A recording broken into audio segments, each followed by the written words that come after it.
بتاؤ میں نے کسی کا کوئی حق دینا؟ ایک صحابی کھڑے ہو، یا رسول اللہ آپ نے میرے 3 روپے دینے ہیں، 3 درہم۔ تو آپ نے فرمایا دینے ہوں گے کہ ضرور، پر مجھے یاد نہیں، بتاؤ کہ کس طرح دینے ہیں؟ کہ یا رسول اللہ آپ کے پاس سائل آیا تھا، آپ سے مانگا، آپ کے پاس تھے نہیں، تو آپ نے مجھ سے کہا تیرے پاس کچھ ہیں؟ تو میرے پاس 3 درہم تھے، تو آپ نے فرمایا تو دے دے، میں بعد میں ادا کر دوں گا۔ تو ہاں یاد آ گیا۔ تو میرے گھر کے نبی میں، میرے نبی کے گھر میں تو تیل نہیں تھا ایک چھٹانک جس سے چراغ جلتا، پیسہ کہاں سے آتا؟ تو آپ کے سامنے آپ کے کزن فضل بن عباس کھڑے تھے، آپ نے فرمایا فضل میرا قرضہ ذمہ لیتے ہو؟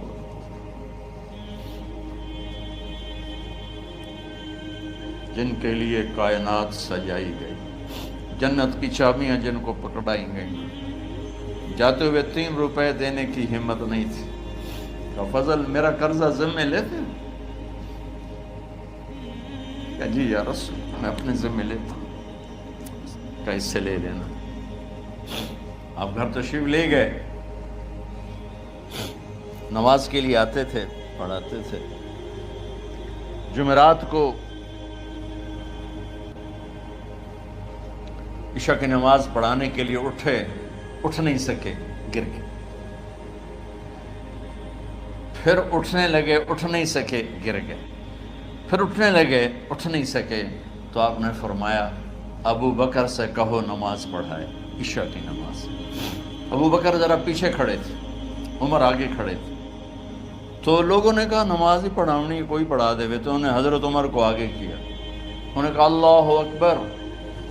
جب حضرت عمر کی تکبیر سنی تو آپ نے اندر سے زور سے فرمایا عمر کو پیچھے کرو، ابو بکر کو آگے کرو، میرے رب کا فرمان ہے میرے مصلی پر ابو بکر کے سوا اور کوئی کھڑا نہیں ہو سکتا۔ جمعرات کی عشاء، جمعہ ہفتہ اتوار کی 15 نمازیں، اور پیر کی فجر کی 16 اور جمعرات والی 17 نمازیں ابو بکر نے پڑھائیں میرے نبی کی موجودگی میں۔ ہفتے کے دن ظہر یا عصر میں آپ علی و فضل بن عباس کے کندھوں پر ہاتھ رکھ کے مسجد میں داخل ہوئے اور ابو بکر نماز پڑھا رہے تھے۔ ادھر محسوس ہوا کہ اللہ کے نبی آ رہے ہیں، تو ابو بکر نے یوں پیچھے ہٹنا شروع کیا ایسے تاکہ مصلی سے ہٹ جائیں۔ تو آپ نے ایسے ہاتھ کا اشارہ فرمایا کہ کھڑے رہو، ہٹو نہیں، کھڑے رہو۔ تو وہ پھر آگے مصلی پر آ گئے۔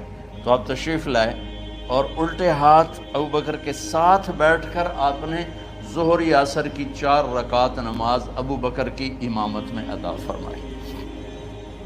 یہ آپ کی آخری نماز تھی مسجد کے اندر امت کے ساتھ، اور تشریف لے گئے۔ جمعہ کا دن تھا، جبریل آئے، یا رسول اللہ مجھے اللہ نے بھیجا ہے کہ جاؤ میرے محبوب کا حال پوچھ کے آؤ۔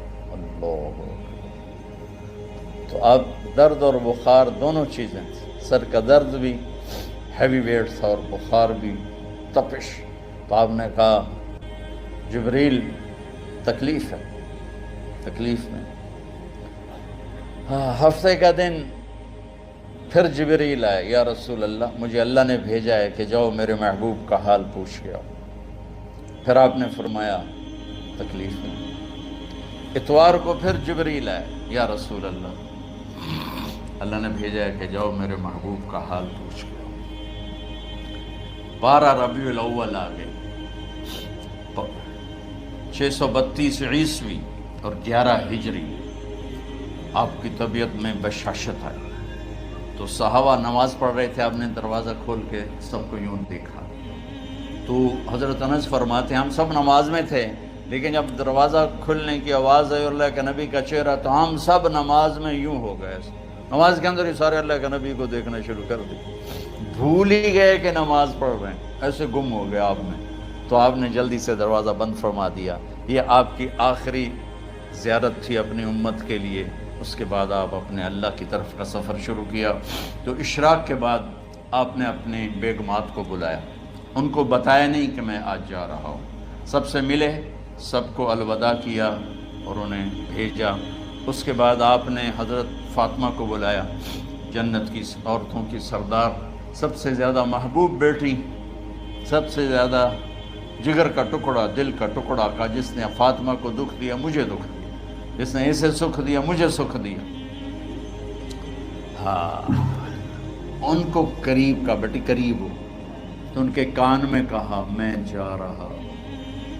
وہ رونے لگی، تو ہم نے کہا رو نہیں، چند دنوں کے بعد تیری میری ملاقات ہو جائے گی سب سے پہلے۔ تو 6 ماہ بعد حضرت فاطمہ کا بھی 24 سال کی عمر میں یا 25 سال کی عمر میں انتقال ہو گیا۔ ان کو رخصت فرمایا، پھر آپ نے داماد مولا علی کو بلایا، ان کا سر اپنی گود میں رکھا اور ان کے سر پہ اور کمر پہ ہاتھ پھیرتے رہے اور ان کو دعائیں دیتے رہے۔ آہستہ آہستہ تھی، آواز اونچی نہیں تھی، پست آواز تھی، اور یوں سر پہ کمر پہ، سر پہ کمر پہ، اور دعائیں دے رہے ہیں۔ ان کو رخصت فرمایا، آخر میں اپنے جگر کے ٹکڑے حسن اور حسین کو بلایا۔ ایک آپ کو حدیث سناتا ہوں، میرے نبی نے فرمایا اپنے بچوں کو عزت دیا کرو، اکرموا اولادکم۔ خاص طور پہ ان ماؤں سے کہتا ہوں کہ جب ہم بچوں سے عزت چھین لیتے ہیں، ان سے ہم سب کچھ چھین لیتے ہیں۔ پڑھے نہیں ہو، اسکول نہیں گئے ہو، ٹیوشن نہیں پڑھی ہے، ہوم ورک نہیں کیا ہے، یہ کیوں کھایا، یہ کیوں پہنا، اس پر جب ماں اور باپ بچے کو ذلیل کرتے ہیں تو آپ یاد رکھیں آپ ان کے دلوں میں اپنے لیے نفرت بھر رہے ہیں۔ میرے نبی نے فرمایا بچوں کو عزت دو، اولاد کو عزت دو۔ وہ عزت تمہیں واپس کریں گے جب تمہیں ضرورت ہوگی۔ جب تم ان کے محتاج بنو گے تو پھر وہ عزت تمہیں واپس ملے گی۔ اگر ڈانٹ ڈپٹ تربیت کے نام پر کچھ نہیں ملے گا، تو آپ حسن حسین کو کیا عزت دیتے تھے؟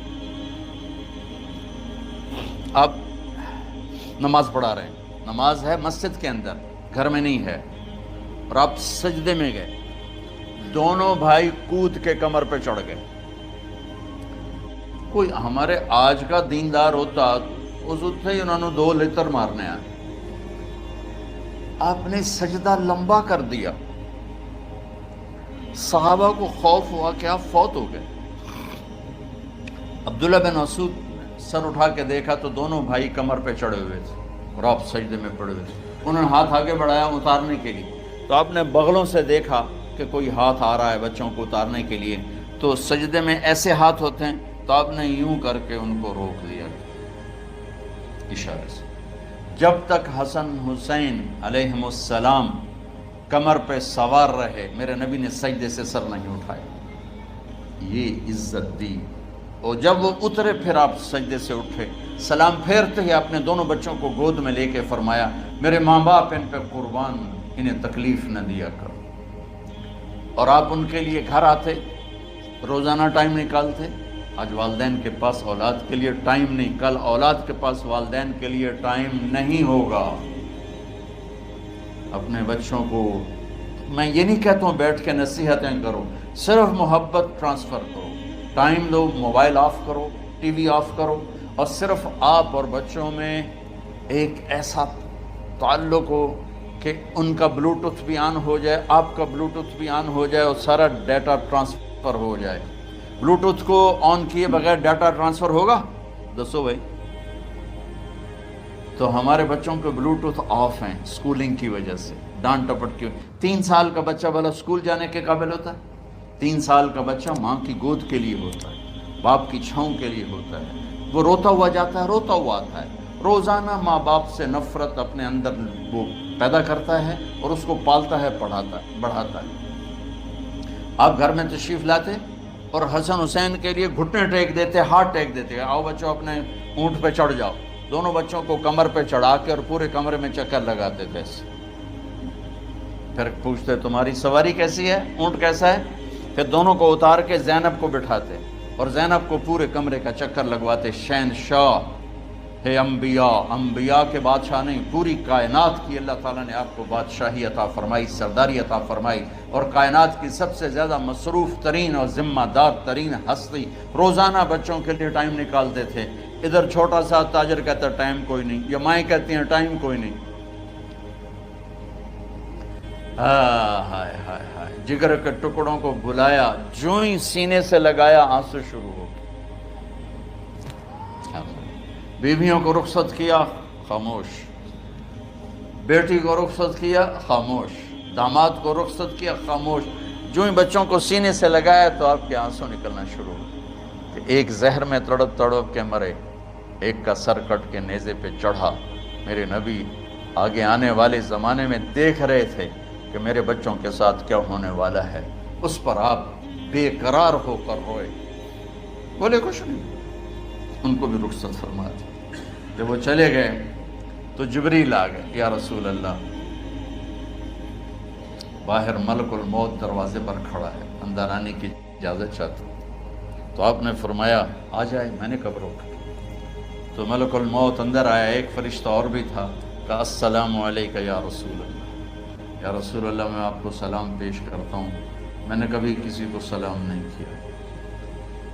آپ کے رب نے فرمایا جب جاؤ تو اجازت لے کے جانا، بن اجازت اندر نہ جانا، میں کبھی کسی سے اجازت نہیں لیتا۔ اللہ تعالیٰ نے فرمایا آنا چاہیں تو لے آنا، رہنا چاہیں تو چھوڑ کے آ جانا، یہ اختیار اللہ نے کبھی کسی کو نہیں دیا، آپ پہلی اور آخری ہستی۔ تو آپ نے فرمایا اگر میں اجازت دے دوں تو میری جان نکالو گے؟ تو اللہ کے امر کا پابند۔